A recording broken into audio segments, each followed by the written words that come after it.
So I've given the wheel a light clean with some brake cleaner. It's in pretty good condition. There's not many chips or scrapes. Once I've got it fully disassembled, I will give it a really good clean and see if it's worth sending it off to be painted, but I've got a feeling it's going to be alright. So these MT07s have a cush drive style hub, so the sprocket would usually bolt on here, and you can see in here they've got these rubber grommets as part of the cush drive. There we go. If we pull that out, pry it out with a screwdriver, there you go, cush drive. So that just takes up a little bit of the strain on the gearbox with like hard acceleration and things like that, and generally just extends the life of everything on the drivetrain. A lot of other bikes don't actually run this kind of system. Dirt bikes don't, because they get slip on the gravel and dirt, but road bikes usually have some sort of cush drive system just because there's no slip on the tarmac. So yeah, just pry that out with a screwdriver and you're good to go. These things, little rubbers, are usually replaceable if they get all cracked and they're no good. So I'll pull all those out and give everything a good clean, and then decide whether I need to send this wheel off to be painted or not. So here we have the standard rear sprocket off the 2018 MT07 and the cush drive hub. That's the axle spacer that sits inside here, and 6 nuts, M14, and also this ring that bolts on top, and then that all bolts onto there. It's a 43 tooth standard. Usually people, if they're looking for more acceleration, will go with a bigger rear sprocket. If they're after more top end, they'll go for a smaller rear sprocket. But alternatively, and some would consider easier, would be to replace the front sprocket. 1 tooth smaller on the front equals about 3 teeth bigger on the rear, and 1 tooth bigger on the front equals 3 teeth smaller on the rear. So it sort of is the opposite. If you want more acceleration, use a bunch of calculators online, but for now I'm just going to keep the standard gearing. Just give this a good clean up. It's covered in old chain lube and muck. So guys, these are the only products that I'll use on my chain. The Oxford Dry Lube for dry weather riding. You can also get their wet lube for wet weather riding. It goes on clear, it doesn't leave a mess, and it doesn't fling off. It is brilliant.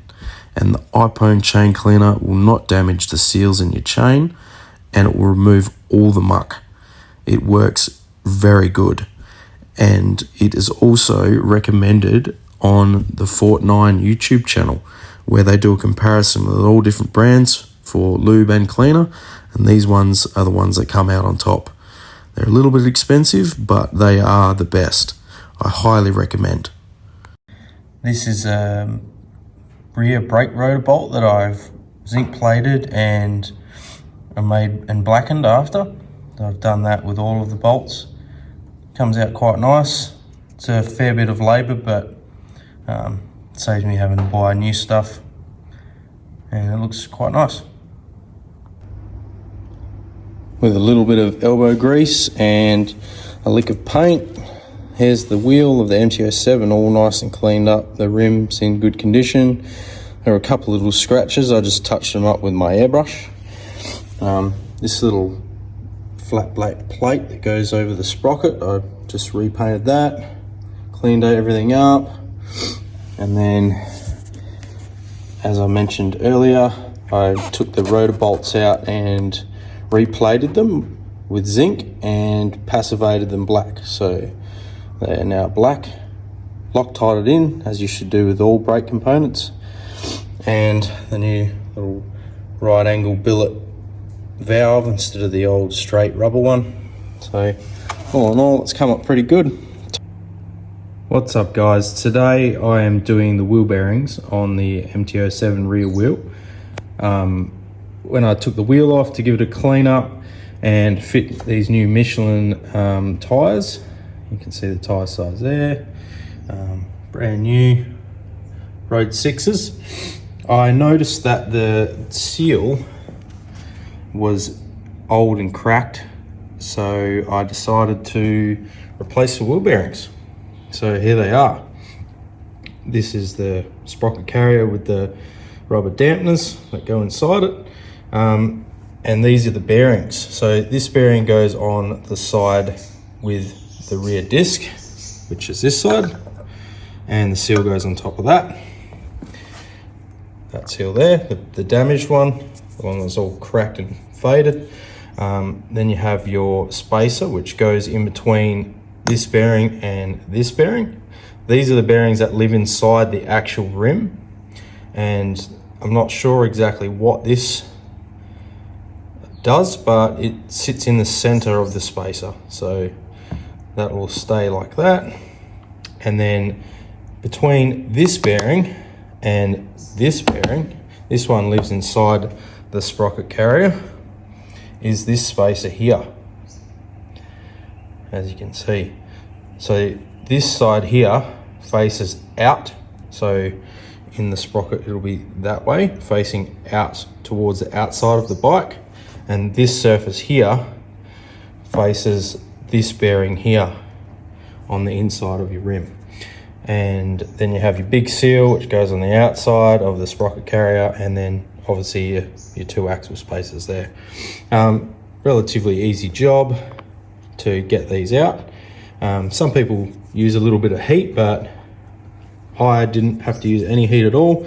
I just used a brass drift, a hammer, and pry bar just to pry the seals out. And obviously anyone who's into bike maintenance or car maintenance, brake cleaner. You can never have too much of this stuff. It's always good to clean everything off after you've disassembled it with brake cleaner and make sure it's all clean. So the new bearings are from All Balls, and they are currently in the freezer. That will make it a lot easier to get these in to there. Once they're frozen, they almost drop in. No help required. So once they're frozen for a couple of hours, we'll reassemble it all. Just finished fitting the new right angle tyre valve to the front wheel, giving the front rim a nice polish up. And I've used my La Corsa bead breaker here to help pop the bead off. Makes life a hell of a lot easier. I definitely recommend anyone that's into changing their own tyres or working on their own bikes to look at getting one of these. It was about $140 Australian, I think, but yeah, definitely a good piece of kit. The only thing I could recommend is putting rags around that top bar, because the bar doesn't really have any padding on it. It's just straight metal, and it tends to sit on the spokes, and it could mark them up if you're not gentle. So yeah, maybe put some rubber inserts on there or something just to protect that. But other than that, it's a very handy piece of gear, and I will be using it many times. So I got the front rotors. I've taken them off and cleaned them with some aluminium and stainless steel cleaner. It's got like a acidic base to it, so it eats away all the scum and all the rust spots and everything. This black part here has been repainted with some high temp black. That was all rusted and looking nasty, but the cleaner takes that off. Use a Scotch-Brite, works really good. Brings the disc up almost like brand new. Fitted the new right angle tyre valve while I had the rotors off, and I've also blackened the rotor bolts. So these will go in with some blue Loctite and torqued up to 18 Newton meters according to the specs in the manual. So yeah, it will end up looking quite nice. We're all blacked out. Don't want to sound like one of them wanky YouTubers, but If you like this video, like and subscribe and share it with your mates if you think it might help them. Stay tuned for the next video.